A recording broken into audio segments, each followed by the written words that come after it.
What the world needs most right now is probably some healing and peace. And I found some peace in this lovely valley here near my hometown in East Westphalia, Germany, where I visited a couple of weeks ago for a few days. And let's say I rediscovered some things that I knew from my childhood and learned once again that sometimes the most wondrous things hide behind the most mundane, or at least what you think is mundane. See, in my childhood we often wandered through this peaceful valley here. And when I was still a child, someone showed me that you can actually find iron ore in this riverbed. Now, for most of the spring and summer, this riverbed is dry, which allows you to have all the time in the world to pick through the limestone that you find here. And you can find everything from petrified seashells to ammonites. And they are the silent witnesses of the ancient sea that once covered this land.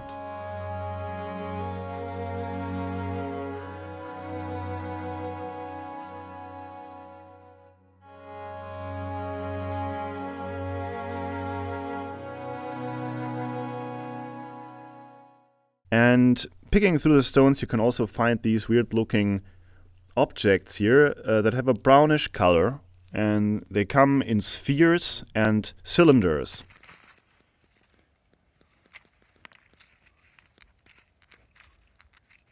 And since I have a workshop back in Cologne, where I'm also working on melting metals and forging metals, I thought, why not search through the riverbed for a couple of hours. I did this together with my girlfriend and my parents' lab, Oscar. And after a couple of hours, we had collected about 9 kilograms of this mineral called limonite.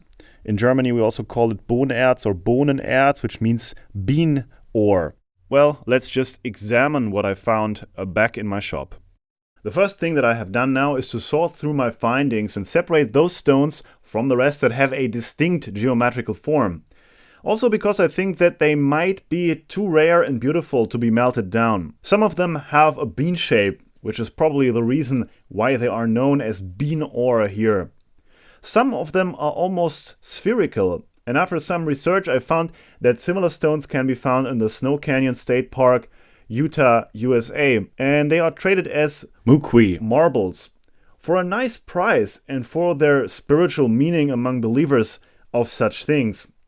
Muqui, and I think that's how you pronounce that, is an outdated name for the Hopi Indians, by the way. But I've actually found just as many almost cylindrical pieces of ore.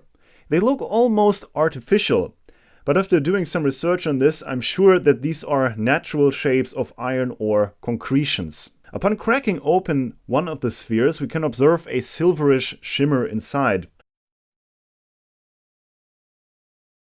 Holding one of the stones next to this powerful neodymium magnet, I cannot feel any attraction of the ore towards the magnet. But let's try to heat up the concretion with the oxyacetylene torch and try again.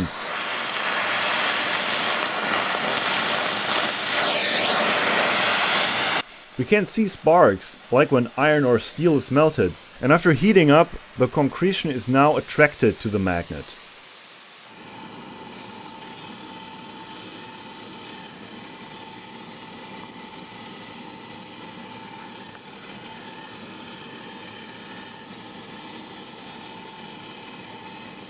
But can we actually melt down an entire piece of the ore?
The remaining mass is very brittle and can easily be split into pieces.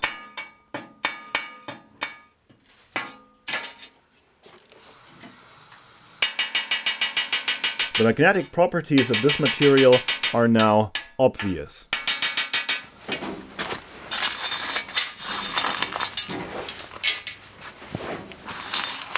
Now, as you can see, I can easily melt this stuff down, and I could probably just put it into one of my smelting pots and then insert it into the furnace that I have built.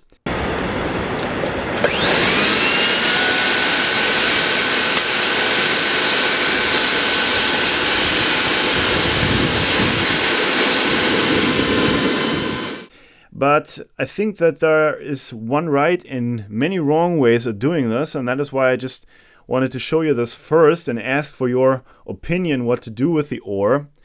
Because I think that it might be maybe a smarter idea to not actually melt the ore, but try to create some actually forgeable metal, which has been done throughout human history. Yeah, I'm not yet sure what to do with it, so write your comment down under the video if you have an idea. And if you want to see me experiment a little more with the iron ore, then please give this video a thumbs up.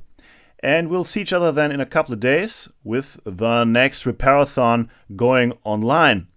And well, I think for now, maybe I show you a little more beautiful footage of the area around my hometown in these troubled times. See you soon, guys.